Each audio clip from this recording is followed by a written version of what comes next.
Hello everyone. Today we talk about how to fix the app of Retake. We go to settings. Then we click on apps. After that we search the app Retake and we click. Then we will on for stop. After that we go to storage. Then we click on clear cache.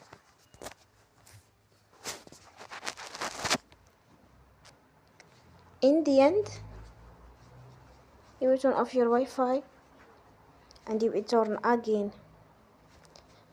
Don't forget to support us by like and subscribe.